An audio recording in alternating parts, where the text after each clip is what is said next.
Vous savez, le hasard a toujours du talent. Le hasard m'a toujours emmené où il fallait que j'aille. Et c'est le hasard qui m'a emmené à Deauville pour ce film.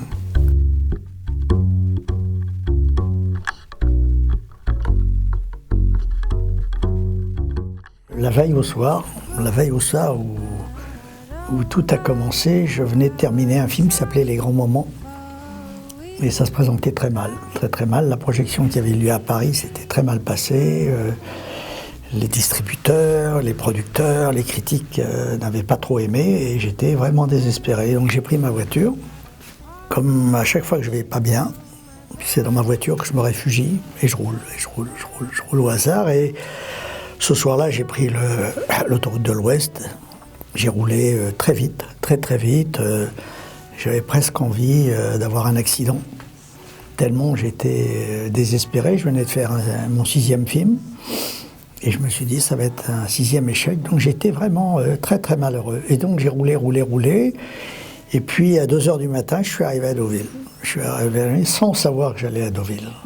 Inconsciemment, ma voiture m'a emmené à Deauville. Et puis je me suis arrêté au bord des planches et j'ai dormi dans ma voiture. Et le sommeil est formidable, c'est un truc formidable. Et le lendemain matin, au mois de mai, quelque chose comme ça, donc un soleil extraordinaire m'a réveillé dans la voiture.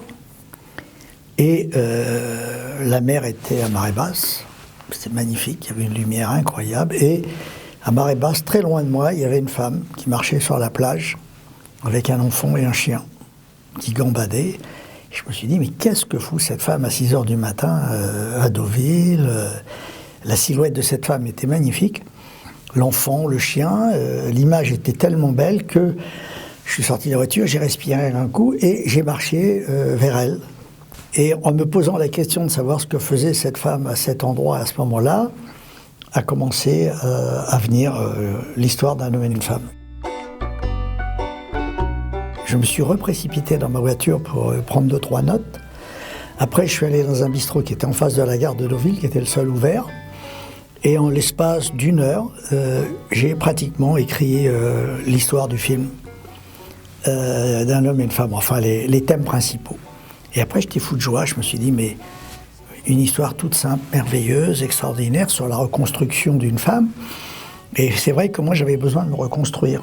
Donc j'ai imaginé une histoire pour cette femme qui pouvait être aussi cruelle que celle que je venais de traverser.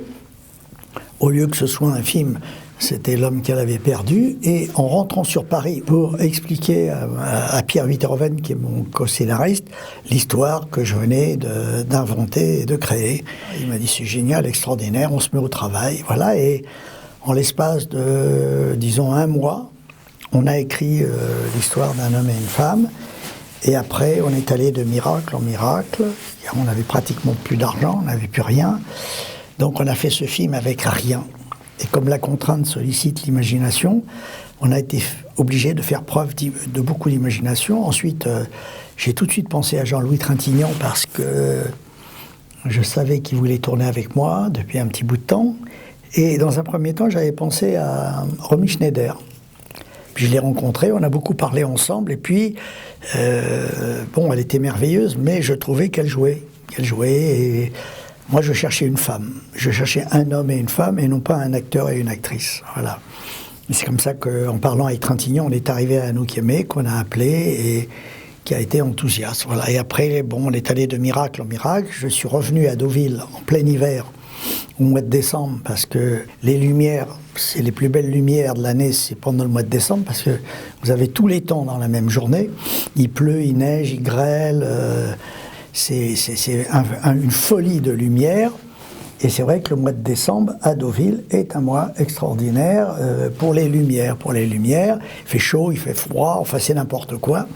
Mais ce n'importe quoi, je me suis dit, je veux absolument le filmer. Et puis, voilà, de miracle en miracle, on a fait le film. Après, le film a été sélectionné au Festival de Cannes, après la Palme d'Or, les Golden Globes, les Oscars, une quarantaine de récompenses internationales. Et ça reste à ce jour le film français qui a fait le plus d'entrées dans le monde, voilà, depuis 50 ans. Et donc, voilà, donc, on ne peut pas expliquer un miracle. On ne peut pas expliquer, il faut l'accepter. Et je pense qu'il y a une magie qui s'est produite entre un homme et une femme, qui sont les deux acteurs principaux, une région, la Normandie, des enfants, qui étaient absolument incroyables, et une musique sublime de Francis Lay, avec des paroles de Pierre Barrault.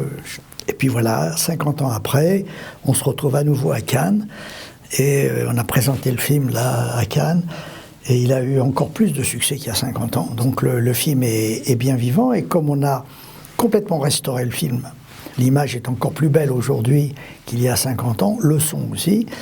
Voilà, donc on pense et on va ressortir le film dans le monde entier pour ces jeunes générations qui ne connaissent pas cette histoire et qui vont peut-être encore une fois découvrir la Normandie comme je l'aime, c'est-à-dire quand elle est folle et que le temps fait fuir les imbéciles. Voilà.